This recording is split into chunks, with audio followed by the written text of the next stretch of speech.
after his retirement. I wrote down a few things because I'm not good at extemporaneous speaking, and I apologize, my voice is going, which is one of the many reasons I thought it was time to get out of here.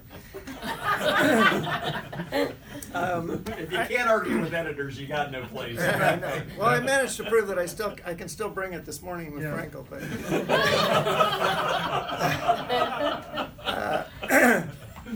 but I do want to say first of all that that I'm not bitter about having the movie critic and getting to go to film festivals job taken away 8 years ago.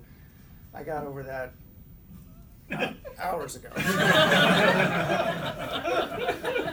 And I brought a couple of little visual aids too, which you're welcome to take a look at later if you are gluttons for punishment. But the thing is, I always knew what I wanted to do. And I just, how lucky is that? I was 8 years old when I started this neighborhood newspaper called the First Street Bulletin. And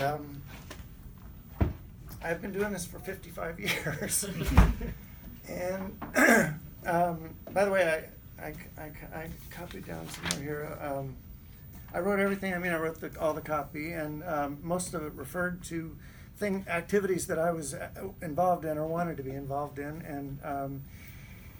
and then I went to Sports Illustrated. Well, I went to college and blah blah blah. But anyway, went to Sports Illustrated for a while and freelanced for 5 years. The low point of which was at the very end when I produced this book, biography of Brad Pitt for People Profiles,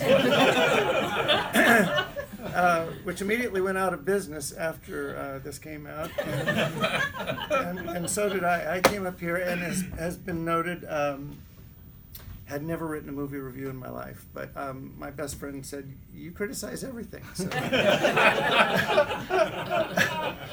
it seemed like my calling, and I did that and enjoyed it very much. And then, as Bert noted, Dave Butler decided we didn't need to have movie critics, at least in that way. And so really the best thing that could have happened to me did. I fell into a big warm bed named David Early, and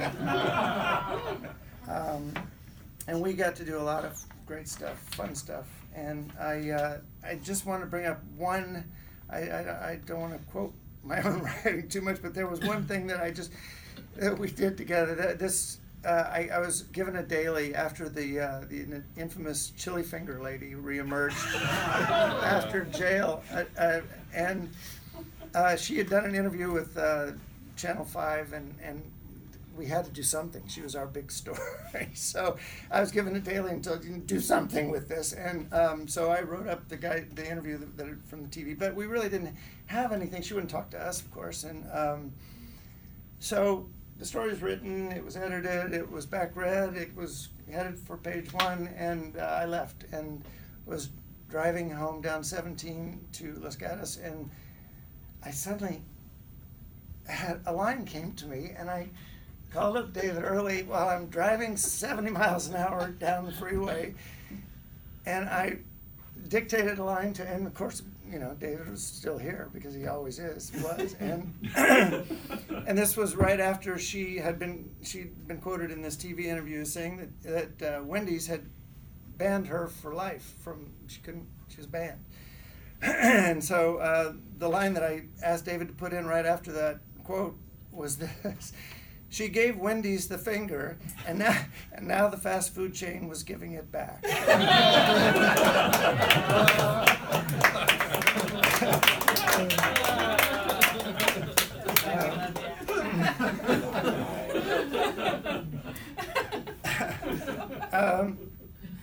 The best part of all this has been that for more than 40 years, I got to make my living and call myself a writer. And how lucky is that? I just think we're all so lucky and to make a living that way, and it's been great, and I've enjoyed it, and I had a home here, and I appreciate that you all gave me that place to land. And when I finished my first summer at the First Street Bulletin in 1961, I made $80 in nickels, by the way. I sold this door to door. If you ever want to get to know your readers better, you know what your real metrics are, go out and sell your product door to door. At the end of the summer, I wrote the following editor's note. I'm sorry to say that I'm quitting for good. The reason is because I have to work when I could be having fun. I will not resume next year or the next or any after that. Goodbye and thank you for the wonderful help you've given me. Goodbye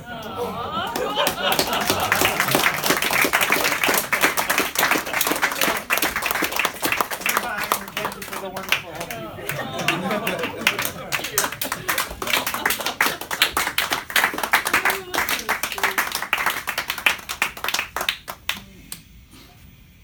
Anybody? Gifts. We have gifts. We have gifts. Julia, do you recognize the bag? Okay, can you show everyone what that says? It's hilarious. This is the bag they gave away at the Big Give fundraiser at the Super Bowl that Julia wrote about.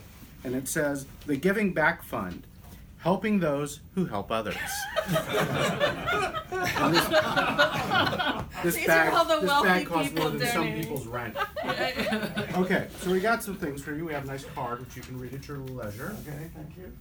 So, first, because you're going to have some time on your hands, Oh, yeah, lots and lots. we got you 100 things to do in San Jose before you die. So hopefully you have a long time to figure it out. There's 100 in there. And also because you're going to be spending some of this time with Nicole, and you won't get to read to me anymore. We got you Peppa's School Day to read her. She loves Peppa Pig, we know that. Now, as many people know, Bruce has a bit of a thing about cars. You may have seen his Tesla charging up on the second floor today. By the way, after there's drinks afterward at SB2, and I intend to get loaded on martinis, and then but I've got the autopilot on the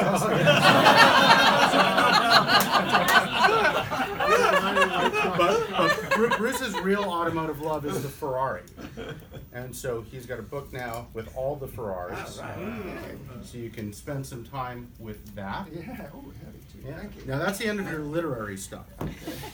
So Bruce's last story that's being published in the Mercury News, I think, is on the AR-15 rifle, and he got to shoot one.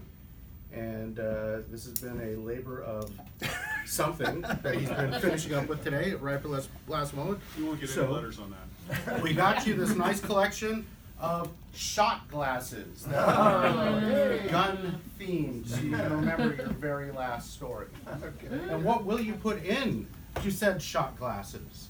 I think vodka, and more vodka. Well, thanks to our good friend Dan Aykroyd, you can have Crystal Head vodka. It matches your belt. And I've never seen that. That's awesome. And we've got just a couple of things left, and these are the nice sentimental ones in a way, to show that you, how much we feel about you as a rare individual and a rare writer. Not to mention award-winning, I think. You can open that and see what's in it. Help people. Ooh, Chateau Montelena. Which That's is the good stuff. the winery that won the Judgment of Paris 40 yes. years ago. You betcha. That's not this exact vintage.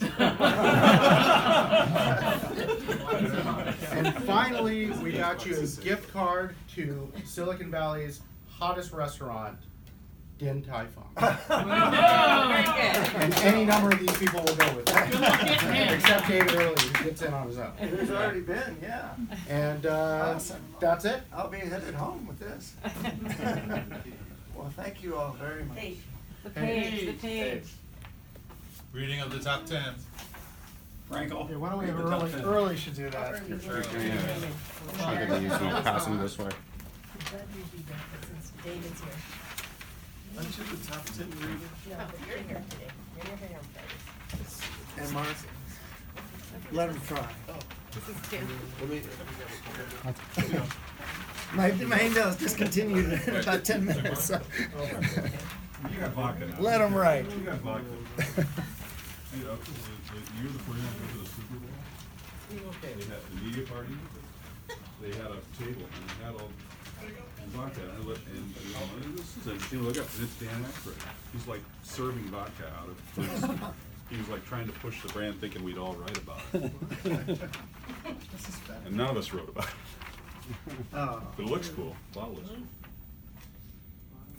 That is Nicole. How'd you get the All right, picture? who's reading these? The top 10 reasons why Newman is giving up daily journalism. Number 10, told himself it was time to move on once desk naps exceeded 3 in an hour. Number 9, realized nobody left in the newsroom was old enough to recognize Magic Johnson, Christy Brinkley, or anybody else he's pictured in his gallery of desktop photos. That's true. Number 8, financial planner finally convinced him that the IRS definition of independently wealthy is anyone who can afford a Tesla on a Mercury News salary. Number 7, secretly working on new Silicon Valley startup, Newman's own Psycho Donuts. Number 6, felt scorned after Neil Chase brought in Frank DeFord for weather. Number 5, needed time to campaign after Nicole nominated him for preschool PTA diversity committee's Caucasian sextuagenarian father of the Number 4, turned up his nose at so many of Frankel's assignments that his inbox started filling up with ads for $99 rhino clothes. Number 3, decided to bite on investment partnership with Apple co-founder. Number 2, finally deciphered former aged colleague's secret code word for Nirvana, bangs it. And the number 1 reason that Bruce Newman is giving up daily journalism, seized his daughter Nicole's advice, retirement, yes, wag. Thank you.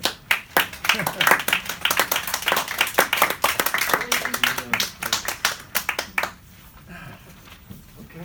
That's it. Cake. Who's the cake cutter? Brian, can you do it? Bruce serve his own cake? Frank will do it.